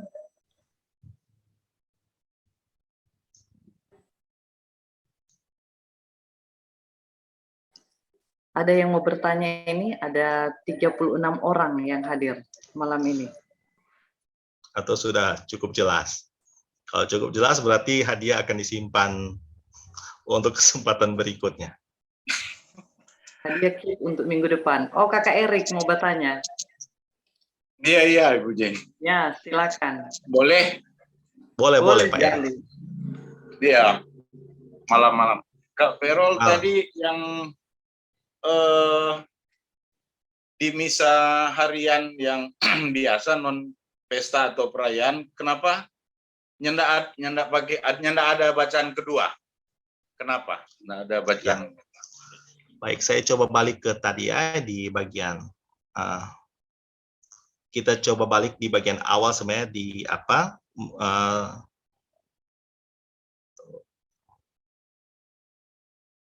Nah, di bagian ini ada 9 sampai 10 bagian saya sudah jelaskan, tetapi poin kedua dikatakan tidak dalam seluruh misa terdapat semua bagian di atas. Jadi ini bagian-bagian ini tidak ada dalam semua misa. Karena misa ini sebenarnya Bapak Ibu ada tingkatan-tingkatannya. Sama seperti dalam gereja sendiri sebenarnya kalau orang perhatikan cukup jeli, kalau orang lihat di kalender-kalender, apalagi kalender liturgi, kalau orang lihat tuh buku kalender liturgi yang kecil itu, lain kali kita tulis misalnya hari ini contoh PW Santo Andreas. Hari ini orang memperingati Santo Andreas, tapi disebut apa? PW, peringatan wajib. Jadi wajib ada misa untuk peringatan, harus diperingati dalam misa, itu wajib peringatan Santo Andreas, tetapi dia ada tahapan-tahapannya, itu menandakan bahwa dalam liturgi juga untuk upacara-upacara liturgi ada tingkatan. Tingkatan paling rendah namanya PF, tingkatan paling rendah, namanya peringatan fakultatif. Fakultatif berarti boleh orang rayakan, boleh orang peringati, boleh juga tidak. Apa yang contoh? Contoh peringatan fakultatif. Kalau yang saya ingat baik, salah satu contoh peringatan fakultatif itu yang orang segera akan rayakan di tanggal 6 Desember. 6 Desember, Gereja Katolik sedunia memperingati Santo Nikolaus, uskup di Smyrna, uskup Turki, yang orang sebut dengan istilah keren, istilah Hollywood, Santa Claus. Orang-orang merayakan, malahan orang lebih heboh dengan Santa Claus dibandingkan Natal itu sendiri. Nah, setiap tanggal 6 Desember adalah peringatan Santo Nikolaus. Tetapi banyak orang tidak tahu bahwa Nikolaus ini dalam status kalender liturgi, dia bukan peringatan wajib, bukan juga pesta, bukan juga hari raya. Jadi ada 4 tingkatan ya, peringatan fakultatif, peringatan wajib yang di atasnya lagi ada pesta, di atasnya lagi ada hari raya. Nah, Santo Nikolaus ini dia masuk di peringatan fakultatif. Jadi kalau tidak ada misa, kalau orang tetap gunakan misa, penanggalan liturgi yang hari ini misalnya itu bisa. Tetapi kalau dia pesta, biasanya dia ada bacaan sendiri kalau untuk pesta. Nah, kalau dia pesta, dia biasanya bacaannya ada 1, ada 2. Biasanya 1 atau 2. Nah, kalau hari raya sudah pasti bacaannya ada 2. Kalau peringatan tidak ada. Peringatan tetap gunakan bacaan dari misa-misa harian biasa, jadi cuma 1 bacaan, 1 Mazmur tanggapan, Haleluya, dan bacaan Injil. Jadi itu untuk menandakan ini hari raya, masing-masing hari ini punya tingkatan-tingkatan. Tentu saja kan orang tidak akan mengatakan bahwa Santo Andreas peringatan wajib, walaupun dia peringatan wajib, tapi kita tidak akan mengatakan peringatan wajib Santo Andreas posisinya itu sama dengan hari raya Natal. Tidak akan ada orang Katolik yang mengatakan demikian. Maka itu juga sebenarnya gereja hendak membuat pembedaan antara peringatan-peringatan liturgi dalam gereja. Malahan kalau Bapak Ibu suka belajar tentang liturgi, aturan lilin pun beda. Kalau orang perhatikan. Aturan lilin kalau peringatan fakultatif, peringatan wajib, atau misa-misa harian lainnya, lilinnya di altar cuma 2. Tapi kalau dia pesta, sekurang-kurangnya dia ada 4 lilin. Kalau dia hari raya, lilinnya ada 6. Itu kalau bicara setia kepada aturan liturgi ya, lilinnya ada 6. Malahan dalam upacara-upacara tertentu ada 7 lilin di altar. Kapan 7 lilin itu? Ada yang boleh saya tahu? Kalau ada yang boleh saya tahu lilin itu, saya akan kasih lagi 1 hadiah. Di saat mana dalam misa kudus, di mana di altar sesuai aturan liturgi ada 7 lilin terpasang. Kalau ada yang bisa jawab langsung boleh, lewat chat juga boleh. Kapan dalam misa kudus atau dalam perayaan Ekaristi ada 7 lilin di altar? Bila ada uskup. Siapa tadi yang menjawab tadi? Saya. Sorry kita nggak sempat. Oh, baik dokter. Dokter Monita. Nanti tuh lalu sudah hadiah kan, berarti kita mesti kasih beda kan hadiah sekarang kan dok. Oke, nanti ada hadiah khusus ya. Jadi benar ya. Jadi jika ada uskup di situ yang jadi selebran, maka lilin seharusnya kembali lagi ini idealnya ada 7. Ada 7. 7 kan itu lambang kesempurnaan. Karena imam kan hanya imamat sebagian, tapi imamat sempurnanya ada di uskup. Nah, seperti itu. Ya, jadi ada 7 lilin. Tetapi ada pengecualian juga sebenarnya hukum gereja. Kalau pengecualian, tapi tetap uskup, tetapi biasanya yang boleh ada 7 lilin jika selebrannya adalah uskupan itu, uskup diosesan itu. Jadi kalau ya uskup tetangga, maka lilinnya kalaupun hari raya tetap cuma 6.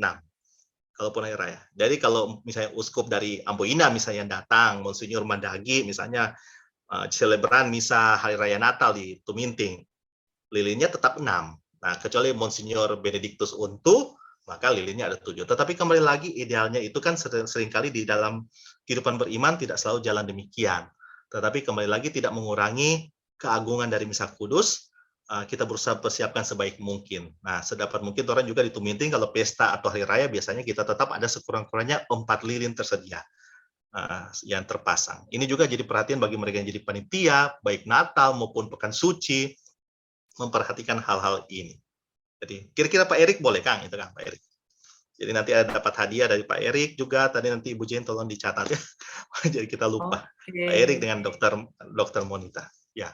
Siapa lagi mungkin ingin bertanya silakan. Oh Pak Martinus kalau nggak salah tadi. Kalau nggak salah Pak Martinus. Silakan Bapak. Martinus mau bertanya silakan. Terima kasih. Dalam doa umat. Malam Pak. Ya. Tadi Pak Ferol katakan ada pola lagunya ada 10, tapi Ya, di tata Ekaristi di buku umat hanya dicantumkan 3. Nah, pertanyaannya dari 10 ini, apakah yang pola lagu doa umat, ya contohnya seperti ini. Kami mohon ya Tuhan. Apakah itu masih bisa digunakan atau tidak? Terima kasih. Baik, saya langsung jawab saja. Kita akan menggunakan patokan di teksnya, Pak Martinus. Jadi sebenarnya memang ini memang panduan dari KWI untuk nada-nadanya, tetapi apa yang sudah berkembang dalam umat, sejauh itu teksnya itu tidak terlalu bermasalah dari segi teksnya, maka itu tentu saja bisa tetap digunakan supaya umat tidak nanti bingung. Nanti juga umat kan juga karena pola nada ini disusun oleh tim liturgi, dia pola nadanya bukan cuma sekedar kami mohon kabulkanlah doa kami ya Tuhan, tetapi dia disusun sama-sama juga dengan DP teks doa. Jadi DP teks doa ini sekarang dianjurkan untuk dinyanyikan juga. Teks doa dinyanyikan, apalagi kalau di hari-hari raya. Tapi kembali lagi, kita akan menyesuaikan dengan kebijakan dari paroki masing-masing. Apakah ini baik dilakukan? Ya, baik. Tapi apakah suatu keharusan untuk juga dilakukan? Ada hal-hal yang harus, tetapi ada juga hal-hal yang bisa juga dibuat penyesuaian sesuai kebijakan pastoral dari masing-masing. Nah, untuk nada-nada yang pernah sering orang gunakan, itu silakan tetap bisa digunakan sejauh DP teks tadi seperti saya katakan. Coba saya lihat bagian umat ya. Sejauh teksnya ini ya, tidak lari jauh dari ini. Marilah kita mohon, Tuhan dengarkanlah doa umat, Tuhan dengarkanlah umatmu, atau kabulkanlah doa kami ya Tuhan. Kalau jawaban umat masih tetap seperti itu, maka nada-nada yang sudah kita sering gunakan, silakan bisa tetap digunakan. Tetap nantinya kita akan dianjurkan menggunakan varian-varian lagu yang sudah dibuat oleh komisi liturgi dari tim liturgi dari KWI. Tetapi kembali lagi peralihan ini kan perlu waktu. Dari November ini tentu saja umat dapat menerapkannya secara bertahap. Torang mulai dituminting dari bagian anamnese. Torang gunakan 4 anamnese, torang gunakan dengan baik ya anamnese. Tapi itu pun ada 1-2 anamnese yang umat masih jaga taslep sedikit, Kang. Ada juga keunikan juga di paroki Ratu Rosario Suci Tuminting bahwa terampe imam selebran juga tidak selalu adalah juga imam dari pastor paroki atau dari pastor rekan kita. Ada juga imam-imam tamu, sehingga kita juga tidak boleh juga dalam liturgi orang terlalu ngotot, pastor harus gunakan ini loh pastor, ini TPE. Kembali lagi, kalau harus memilih, saya akan lebih memilih mensyukuri bahwa kita punya imam yang merayakan misa dibandingkan daerah lain tidak ada misa. Jadi seperti itu. Maka kembali lagi orang harus tetap taat dan setia kepada gereja lokal. Nah, tapi sejauh itu bisa dikomunikasikan dengan baik, maka kita seharusnya menggunakan TPI baru ini secara setia mulai menggunakan termasuk juga varian-varian. Itu sebabnya juga kalau Bapak Ibu lihat varian di TPE merah ini kan cuma 3, walaupun ada 10. Karena memang tahap harapannya juga kita juga bisa menggunakan itu bertahap.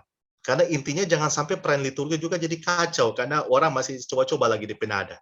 Maka ini sebenarnya bukan dibawa ke ranahnya liturgi paroki, tetapi ini juga adalah gerakan bersama juga dari liturgi di wilayah-wilayah rohani untuk mau belajar dan latih-latih ini sedari wilayah-wilayah rohani masing-masing.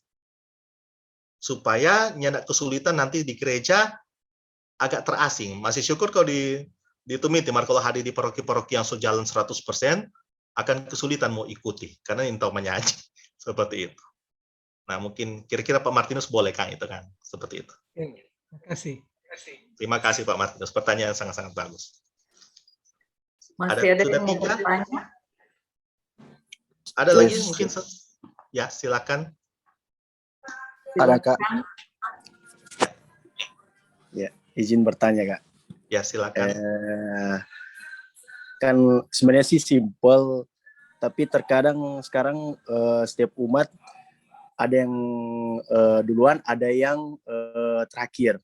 Kayak setelah habis inilah Injil Yesus Kristus karangan Markus karangan, tapi setelah itu kan ada dimuliakanlah Tuhan yang menandai dahi, bibir dan dada.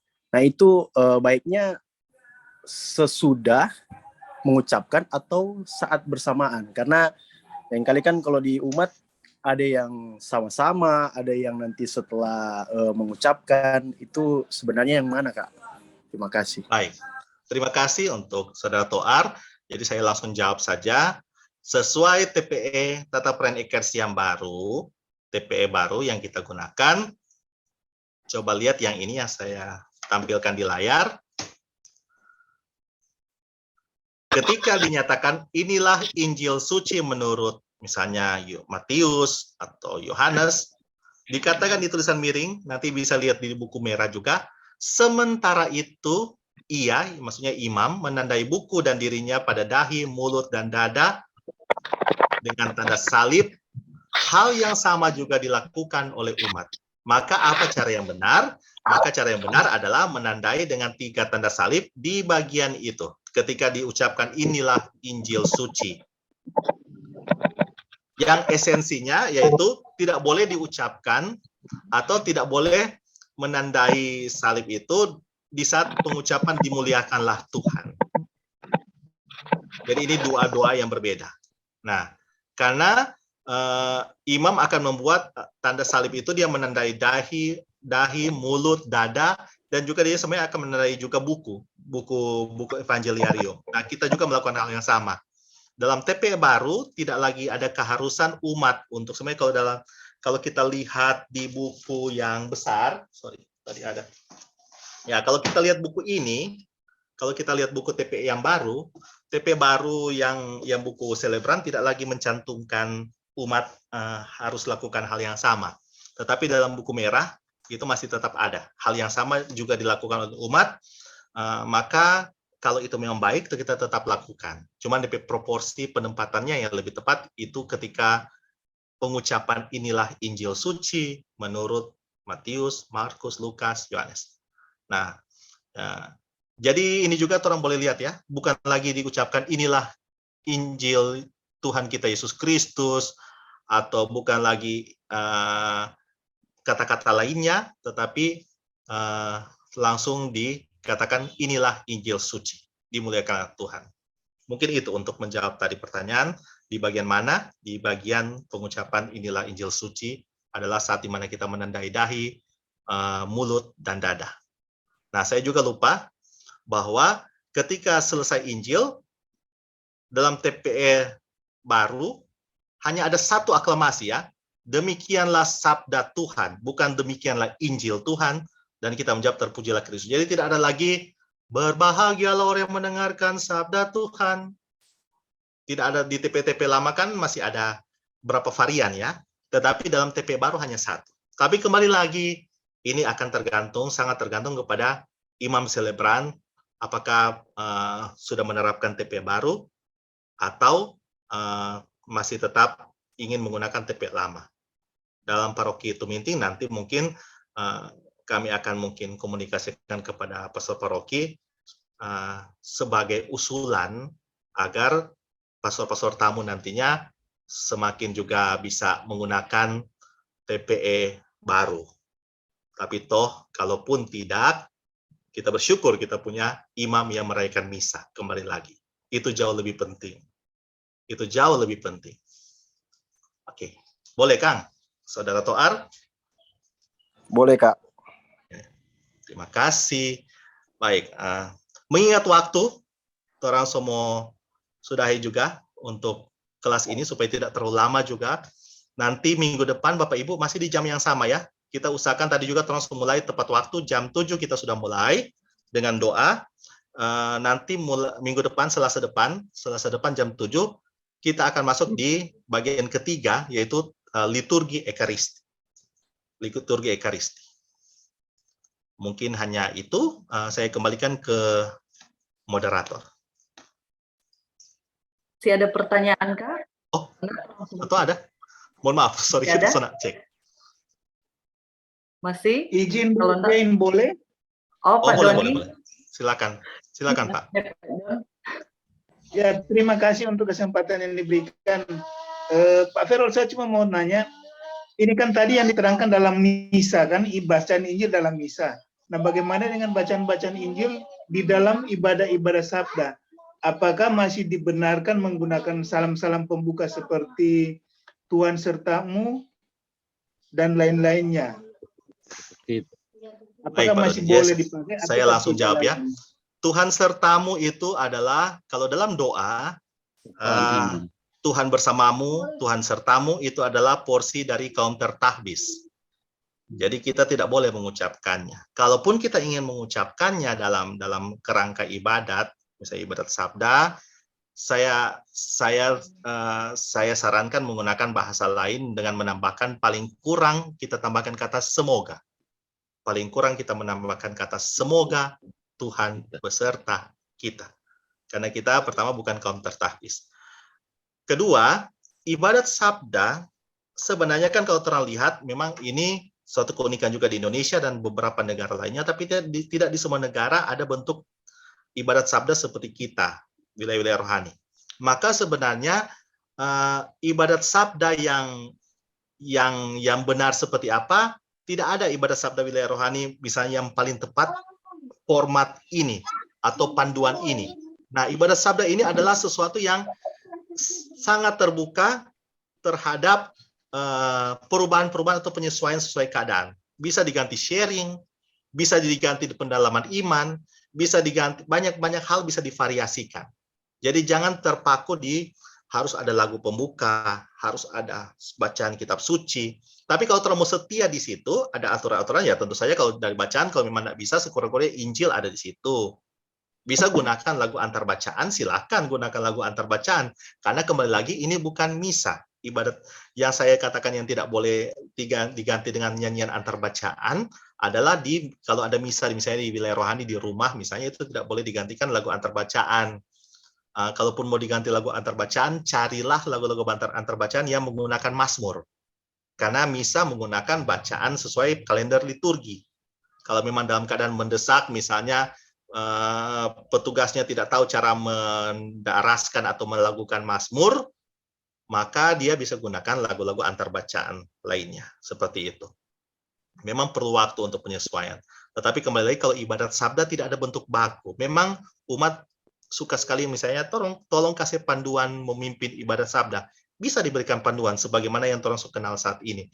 Tapi jangan terpaku di situ, karena ibadat sabda ini di wilayah rohani, kita kalau mau bicara secara teknis, sebenarnya bukan ibadat liturgis ya. Kalau ibadat liturgis memang tidak bisa dirubah urut-urutannya. Tapi ibadat sabda wilayah rohani, nanti bisa tanya juga ke Komisi Liturgi Pastor Stanley, dan saya yakin jawabannya kurang lebih sama, bahwa ini tidak ada bentuk baku yang harga mati ibadat sabda wilayah rohani harus begini. Ada contohnya rosario misalnya, ibadah rosario saja. Ada yang pakai bacaan kitab suci, ada yang pakai renungan, ada yang langsung masuk di peristiwa rosario. Itu sangat terbuka.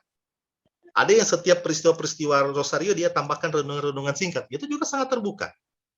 Yang menjadi permasalahan adalah kalau ibadat sabda di wilayah rohani terlalu monoton, maka orang bukan lebih bertambah, tapi lebih menyusut. Karena ya cuma bawa begitu terus tuh ibadah. Maka buatlah variasi, tapi jangan variasi yang tidak Katolik.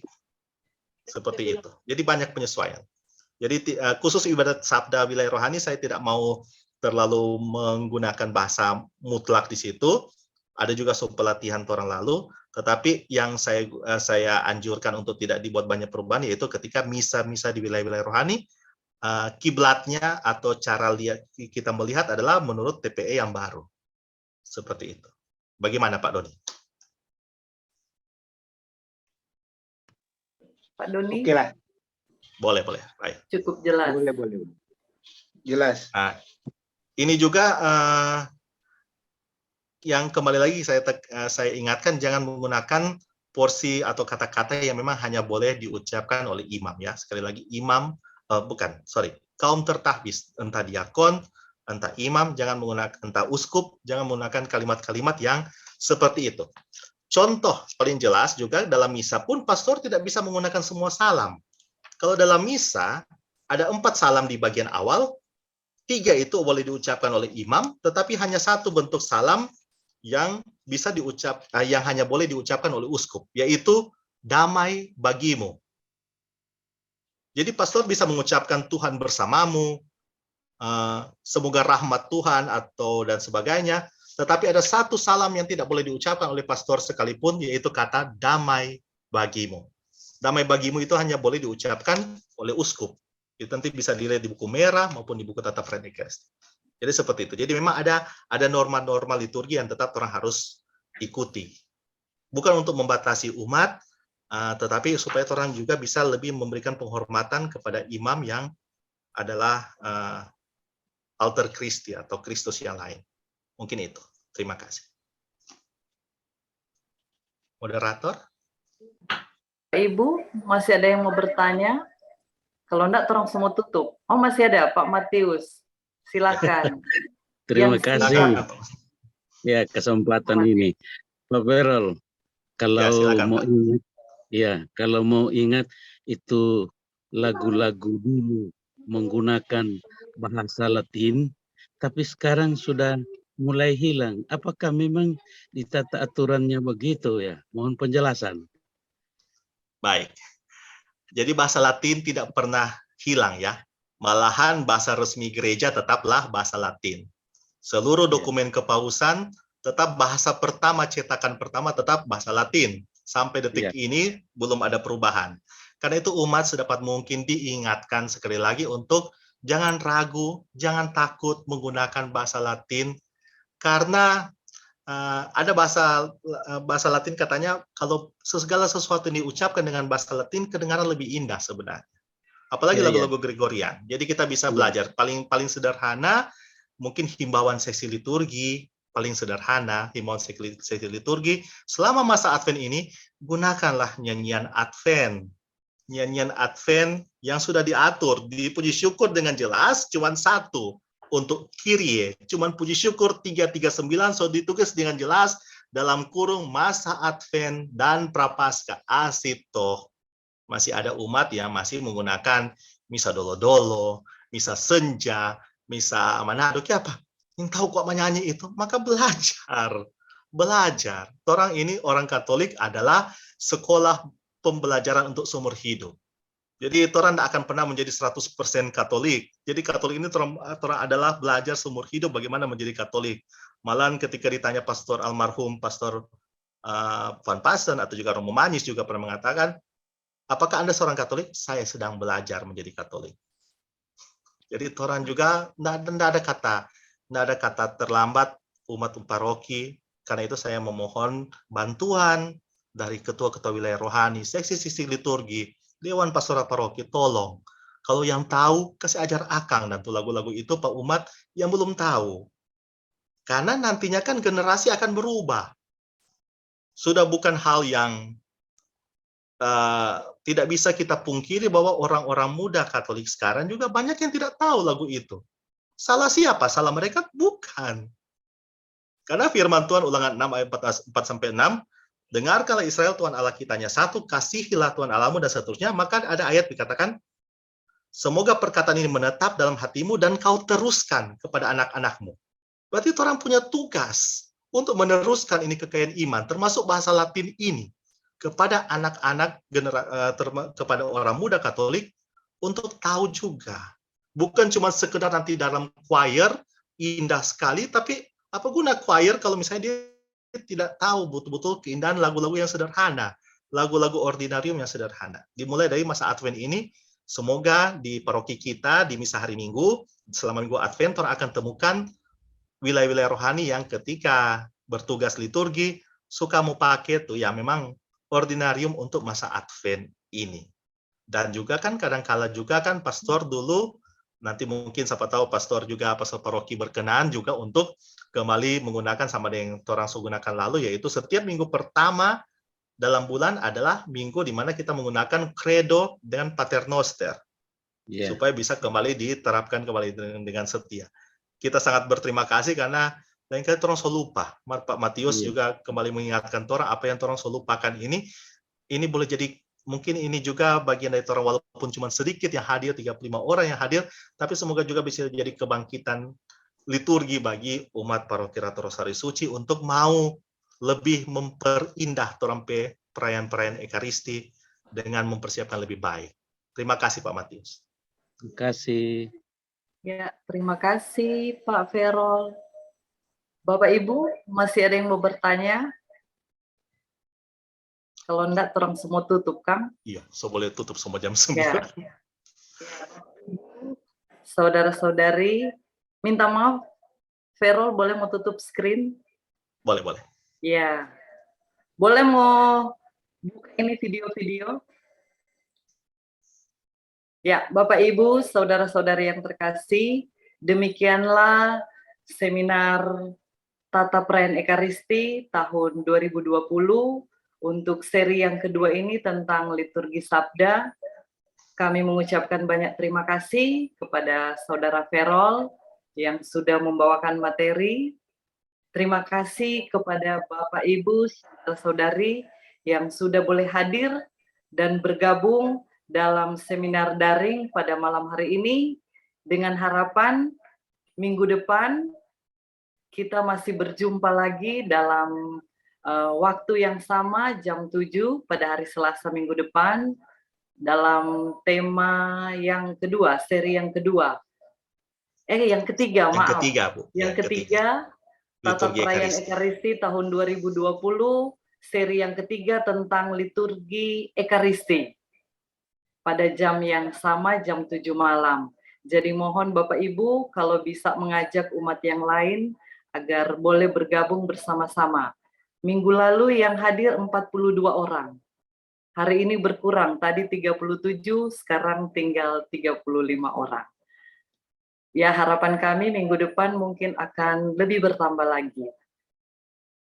Demikian Bapak Ibu, tapi kita akan tutup dengan doa, tapi sebelum kita tutup, mohon video bisa dibuka supaya kita boleh ambil gambar bersama. Kami mohon kesediaan dari siapa yang masih hadir saat ini? Pak Matius, boleh Pak Matius? Pak Matius, boleh minta doa penutup?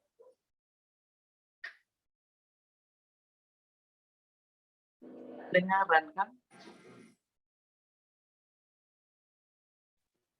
Oke. Kita akan... Ya, silakan Pak Matius. Setelah doa penutup nanti kita buka video untuk foto bersama. Silakan Pak Matius. Mari kita berdoa dalam nama Bapa dan Putra dan Roh Kudus. Amin. Kami bersyukur kepadamu ya Bapa, karena kasih dan penyertaan-Mu terhadap kegiatan kami ini, sehingga kami boleh berwawan hati dengan kegiatan ini walaupun secara yaitu dengan daring. Kami yakin dan percaya semuanya ini bermanfaat bagi pertumbuhan iman kami, terlebih kepada umat yang Engkau sudah percayakan kepada kami. Semoga hal ini pula akan kami boleh sampaikan kepada umat, sehingga kami mampu untuk mau mewartakan sabda-Mu kemanapun kami berada. Berkatilah para tim yang sudah menyediakan waktu dan kesempatan, sehingga mereka boleh membagi pengetahuan ini untuk kemuliaan nama-Mu, terlebih di paroki yang kami cintai ini. Saat ini kami akan mau berpisah. Kami mohon penyertaan Tuhan dalam kegiatan selanjutnya dan juga akan istirahat kami pada malam ini agar kami boleh beristirahat dengan baik dan melanjutkan tugas-tugas kami hanya seturut dan kehendak-Mu saja. Ini doa kami yang kami panjatkan kepadamu, karena dikala Tuhan kami yang hidup dan berkuasa, bersama Bapa dalam persekutuan Roh Kudus, kini dan sepanjang segala masa. Amin. Dalam nama Bapa dan Putra dan Roh Kudus. Amin. Amin. Ya, terima kasih Pak Matius. Dan sekarang video boleh buka?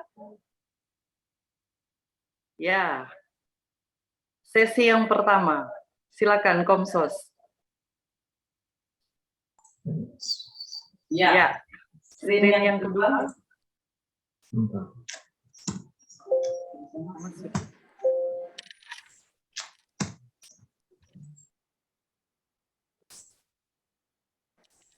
Ya, terima kasih kepada semua yang sudah boleh hadir dan bergabung.